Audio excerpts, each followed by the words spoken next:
2 दिवसीय धार्मिक तीर्थ यात्रा का बैनर विमोचन। अर्चित गुणाश्री जी महाराज के सानिध्य में भेरूबाग तीर्थ से होगा शुभारंभ। भेरूबाग तीर्थ परिसर में भगवान महावीर स्वामी जन्म महोत्सव के पावन अवसर पर धार्मिक उल्लास और श्रद्धा से ओतप्रोत माहौल रहा। इस मौके पर अर्चित गुणाश्री जी महाराज साहब के सानिध्य में आगामी 2 दिवसीय तीर्थ यात्रा के बैनर का विधिवत विमोचन किया गया। ये यात्रा आगामी 2 एवं 3 सितंबर को निकाली जाएगी, जिसमें जैन समाज के श्रावक श्राविकाएं शामिल होकर पुण्य लाभ अर्जित करेंगे। यात्रा का आयोजन जैन धर्म के पर्युषण पर्व के पश्चात 11 कर्तव्यों में से तीसरे कर्तव्य तीर्थ यात्रा के निर्वहन की प्रेरणा से किया जा रहा है। इस अनूठे अवसर पर श्रद्धालु भेरूबाग तीर्थ से प्रस्थान कर शेषली पारसनाथ दादा पारसनाथ जूना बेड़ा जीवित महावीर स्वामी नाना बेड़ा राता महावीर स्वामी सेवाड़ी तीर्थ लोटस मंदिर तथा जवाई बांध सहित अनेक पावन स्थलों के दर्शन करेंगे। बैनर विमोचन समारोह में तीर्थ समिति के पदाधिकारी और अनेक श्रद्धालु बड़ी संख्या में मौजूद रहे। श्री भेरूबाग तीर्थ के अध्यक्ष गणेश भंडारी ने कहा कि यात्रा समाज को एकता, भक्ति और सद्भाव का संदेश देगी। सचिव जगदीश कांत ने आयोजन की विस्तृत जानकारी दी और सभी श्रद्धालुओं से सहभागिता की अपील की। यात्रा संयोजक शांति चंद सालेचा ने बताया कि यात्रा के दौरान सभी आवश्यक व्यवस्थाओं की जिम्मेदारी अलग अलग प्रमुखों को सौंपी गई है, जिससे श्रद्धालुओं को किसी प्रकार की असुविधा न हो। आवास प्रमुख वीरेंद्र कुमार सिंघवी, कोष प्रमुख सुपा पारुषराज भंसाली, भोजन प्रमुख गौतम सिंघवी, धार्मिक कार्यक्रम प्रमुख प्रोफेसर मांगीलाल वडेरा तथा बस प्रमुख हेमंत लोढ़ा एवं राजेंद्र मेहता अपनी जिम्मेदारियों का निर्वहन करेंगे। समारोह में उपस्थित श्रद्धालुओं ने इस यात्रा को समाज की आस्था और संस्कारों को नई पीढ़ी तक पहुंचाने का सेतु बताया।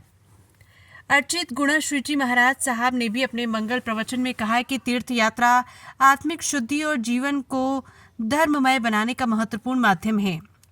धार्मिक वातावरण में संपन्न हुए इस विमोचन कार्यक्रम के साथ ही जैन समाज में आगामी 2 दिवसीय यात्रा के लिए उत्साह उल्लास का माहौल बना हुआ है। समाज जन इसे अपनी आत्मिक साधना और धार्मिक कर्तव्य की पूर्ति का अमूल्य अवसर मान रहे हैं। संयोजक शांतिचंद सालेचा, कोष प्रमुख हमारे सुपार जी भंसाली जो भेरूबाग तीर्थ के ट्रस्टी हैं, और हमारे आवास प्रमुख जो है वीरेंद्र जी सिंघवी, आप भी भेरूबाग तीर्थ के ट्रस्टी हैं। और इसके बाद में हमारे बस प्रमुख जो है वो अपने हेमंत जी लोढ़ा और सब बस प्रमुख राजेंद्र जी मेहता रहेंगे। और इसके जो मुख्य लाभार्थी है वो शांतिचंद सालेचा रहेंगे। और इसका जो शुल्क है वो हमने 2100 रुपये मात्र लिया है। कितने तीर्थ की यात्रा होगी? ये 2 दिन में करीब 9 से 10 तीर्थ की यात्रा रहेगी। समय हमारा सवेरे 6 बजे भेरूबाग से प्रस्थान होगा और रात्रि में विश्राम जो है शेषली पार्श्वनाथ तीर्थ जो नव निर्मित हुआ है वहाँ पर रहेगा। और वो भी बहुत आधुनिक धर्मशाला है, बहुत ही सुंदर मंदिर है। और सेकंड डे हमारी विजिट अपने बाकी तीर्थों के दर्शन करेंगे, साधु भगवंतों के दर्शन करेंगे और शाम को 7 बजे रवाना होकर रात्रि 10 बजे हमारा जोधपुर भेरूबाग तीर्थ पर ही पहुँचने का प्रोग्राम है। एकादशी के लिए क्या व्यवस्था रखी गई है? एकादशी के लिए हम जहाँ पर जो चौमासा चल रहा है वहाँ साधु महाराज के दर्शन करेंगे, साधु संतों के, वहीं पर वहाँ उनको एकादशी करवाया जाएगा। आपका परिचय? शांतिचंद सालेचा, भेरूबाग तीर्थ ट्रस्टी सरदार। सर बताइए। सावक के मैं सुपारसराज भंसाली, भेरूबाग का ट्रस्टी।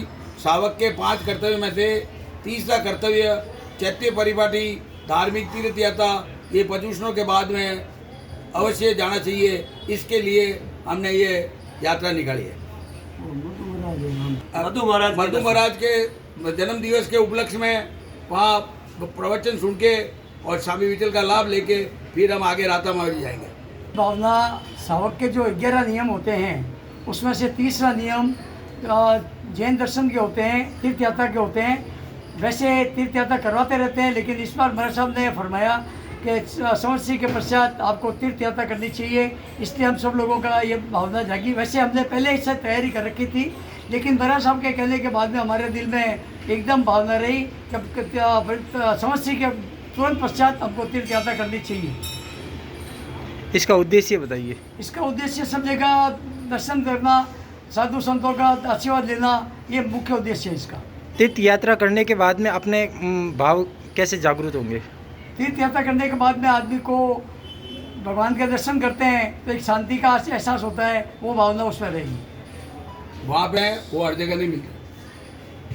समय के जो लाभ तीर्थ स्थान पे करते हैं, जनरल समय करते हैं, उससे ज़्यादा लाभ तीर्थ यात्रा में होते हैं। तिलक जो करता है या अट्ठाई जो करता है, अट्ठाई के दौरान जो तीर्थ पर जाता है उसको 28 से ज़्यादा लाभ इसलिए मिलता है, उस समय उसको भगवान के दर्शन होते हैं और उनको अत्यंत लाभ मिलता है। आपका परिचय? मैं वीरेंद्र कुमार सिंघवी, भैरूबाग ट्रस्टी। पर्यूषण का अत्यधिक महत्व है। 8 दिन श्रावक जिनवाणी सुनते हैं और अपनी आत्मा की शुद्धि के लिए त्याग तपस्या करते हैं और उसको और सुदृढ़ करने के लिए ये 2 दिवसीय यात्रा भैरूबाग तीर्थ से रवाना की जा रही है। और ये तीर्थ यात्रा 2 सितंबर और 3 सितंबर 2 दिन के लिए रहेगी। तीर्थ यात्रा का शुभारंभ भैरूबाग तीर्थ से आगे पाली में सुशील वाटिका, वहाँ दर्शन और नाश्ता रहेगा। इसके बाद में दुजाना में आचार्य श्री चिदानंद जी महाराज साहब के दर्शन और लंच वहाँ पर रहेगा। इसके बाद लाडनू जाएंगे, वहाँ धर्म विजय जी महाराज साहब से वाक्षेप और दर्शन रहेगा। और इसके पश्चात नाना बेड़ा और जूना बेड़ा, जहाँ 108 दादा पार्श्वनाथ तथा जीवित महावीर स्वामी के दर्शन करेंगे। और शाम को राता महावीर जी वहाँ पर जाकर महाराज अपने मंदिर जिन मंदिर के दर्शन करेंगे।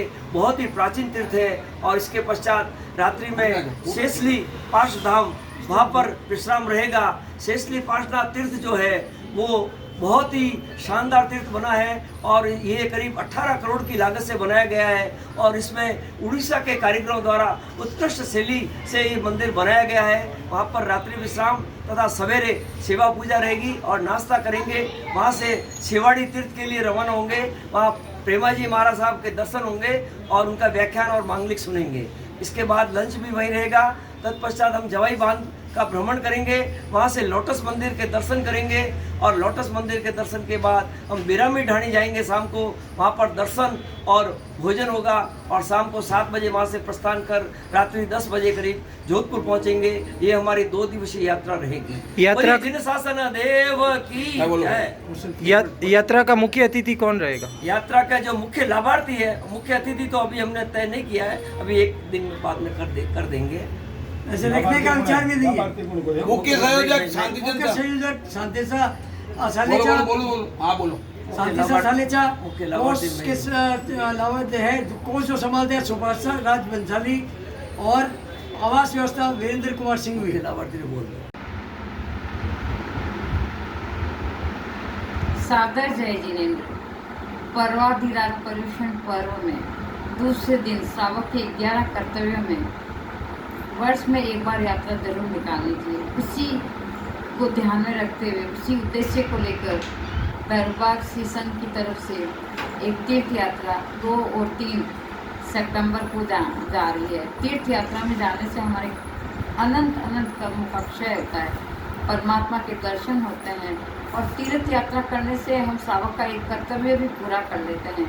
ये तीर्थ यात्रा हमारे कई तीर्थों को टच करेगी। उसमें सभी तीर्थों को हम वंदन करते हुए जाएंगे, जैसे शेषली है, पावापुरी है, फालना है, राता महावीर जी, कई तीर्थ इसमें हम तीर्थों का यात्रा करते करते वापस भैरूबाग आएंगे। इस तीर्थ यात्रा का संपूर्ण जो कार्य कर रहे हैं हमारे इस तीर्थ यात्रा के संयोजक आदरणीय शांतिलाल सालेचा, ट्रस्टी वीरेंद्र शाह सिंघवी और ट्रस्टी सुपारस। श्रावक का तीसरा कर्तव्य ही क्यों चुना? क्योंकि पर्वाधिराज पर्यूषण के दूसरे दिन का जो प्रवचन होता है उसमें श्रावक के 11 कर्तव्य बताए हैं। ये बहुत प्रमुख कर्तव्य है क्योंकि साल में एक बार तो तीर्थ यात्रा करवानी चाहिए, करनी चाहिए।